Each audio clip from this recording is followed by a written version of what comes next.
আসসালামু আলাইকুম। আমি ডক্টর খন্দকার আব্দুল মতিন। আমি বর্তমানে কর্মরত আছি integrate medical diagnostic and consultation সেন্টারে ফাংশনাল মেডিসিন প্র্যাকটিশনার হিসেবে। আজকে আমরা আলোচনা করব কোষ্ঠকাঠিন্য নিয়ে। কোষ্ঠকাঠিন্যটা কি? এটা হলো এমন একটি অবস্থা যেখানে সাধারণত মলত্যাগ অনিয়মিত অথবা আমাদের যে পায়খানা কঠিন বা শুকনো হয় এবং মলত্যাগ করতে কষ্ট হয়। এটি কখনো কখনো সাময়িক হলেও অনেক ক্ষেত্রে এটি সাধারণত দীর্ঘমেয়াদী সমস্যায় দাঁড়ায়। এটার কারণসমূহ কি? ফাংশনাল মেডিসিন অনুযায়ী সমস্যার মূল কারণ নির্ধারণ করাই প্রধান লক্ষ্য। কোষ্ঠকাঠিন্যের কিছু সাধারণ কারণ আমরা বলবো আজকে। এক নম্বর হচ্ছে খাদ্যাভ্যাস, খাবারের ফাইবার বা আঁশের অভাব। আমরা যদি বিশেষ করে ফাইবার বা সবুজ শাকসবজি কম খাই তাহলে কোষ্ঠকাঠিন্য হতে পারে। পর্যাপ্ত পানি না খাওয়া, তারপর হচ্ছে জীবনধারার ভিতর নিয়মিত ব্যায়ামের অভাব, আর অনেক সময় মল থেকে প্রয়োজনীয়তা উপেক্ষা করা। গাট যদি ইমব্যালেন্স হয়, বিশেষ করে আমাদের যে গাটের মাইক্রোবায়োম আছে সেটা যদি ইমব্যালেন্স হয় সে কারণে হতে পারে গাট ডিসবায়োসিস কারণে। ক্ষতিকর ব্যাকটেরিয়া বা ইস্টের অতিবৃদ্ধি, যেটাকে আমরা বলি যে সিবো অথবা সিফো, স্মল ইন্টেস্টাইনাল ব্যাকটেরিয়াল ওভারগ্রোথ অথবা স্মল ইন্টেস্টাইনে ফাঙ্গাল ওভারগ্রোথ হলে হতে পারে। স্ট্রেস ও হরমোনজনিত কারণে হতে পারে। যদি দীর্ঘমেয়াদী কোনো মানসিক চাপ থাকে তাহলে হতে পারে। হাইপোথাইরয়েডিজম বা উচ্চ মাত্রা যদি শরীরে কর্টিসল হয়, যখন আমরা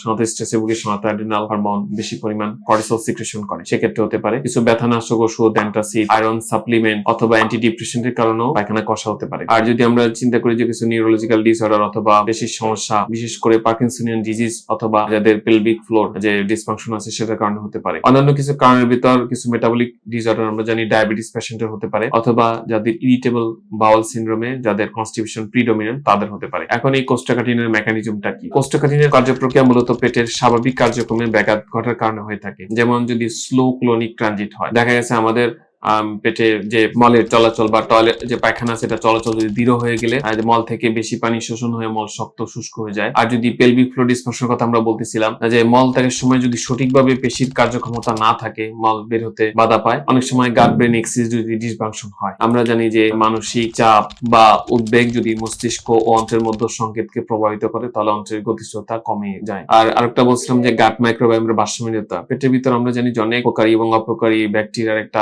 ভারসাম্য থাকে। কোনো কারণে যদি অপকারী ব্যাকটেরিয়া বেশি পরিমাণ বেড়ে যায় তখন সেক্ষেত্রে গাট ডিসবায়োসিস হয়ে কনস্টিপেশন হতে পারে। আরেকটা হচ্ছে ডিহাইড্রেশনের কারণে হয়, যেমন যদি শরীরে পানি স্বল্পতা থাকে সেটা মলকে শক্ত কঠিন করে তোলে। এখন ফাংশনাল মেডিসিনের মাধ্যমে এটার সমাধান কি? সমাধান হচ্ছে সাধারণত খাদ্যাভ্যাসের পরিবর্তন করা।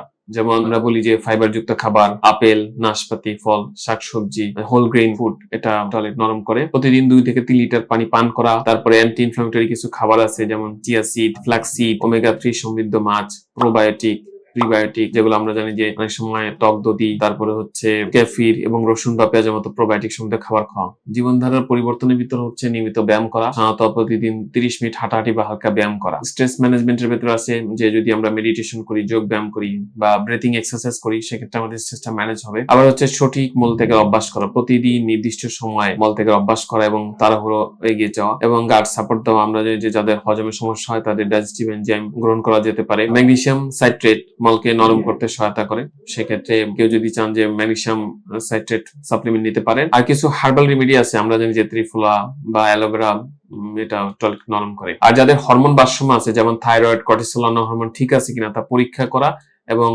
সে অনুযায়ী রুট কজ বের করে চিকিৎসা করা। তারপরে বিশেষ করে থাইরয়েড আমরা জানি যে টিএইচএস, T3, T4 টেস্ট গুলো করা, ইনসুলিন রেজিস্ট্যান্স আছে কিনা সেটা চেক করা। তারপরে হচ্ছে ফুড সেনসিটিভিটি, যে কোন কোন খাবারের প্রতি যদি সংবেদনশীলতা আছে কিনা সেটা পরীক্ষা করে তা নিশ্চিহ্ন করা। তাহলে আমরা মোটামুটি যদি বলি যে কোষ্ঠকাঠিন্য প্রতিরোধে আমাদের টিপস হচ্ছে যে আষ্টক খাবারের পরিমাণ বাড়ানো, আর যদি পর্যাপ্ত পানি খাই, নিয়মিত ব্যায়াম করা, মানসিক চাপ কমানো, আর হচ্ছে মল ত্যাগের প্রয়োজন অনুভব করলে তা উপেক্ষা না করা। তো ফাংশনাল মেডিসিনের পদ্ধতিতে কোষ্ঠকাঠিন্যের মূল কারণ নির্ধারণ করে যদি সমাধান করা হয় তাহলে আশা করা যায় যে পেশেন্ট দীর্ঘমেয়াদী বেটার ফিল করবে। তো আপনাদের যদি কোনো প্রশ্ন জিজ্ঞাসা থাকে আমাদের কমেন্টস করবেন চ্যানেলে এবং আমরা পরবর্তীতে উত্তর দেওয়ার চেষ্টা করব। আল্লাহ হাফেজ।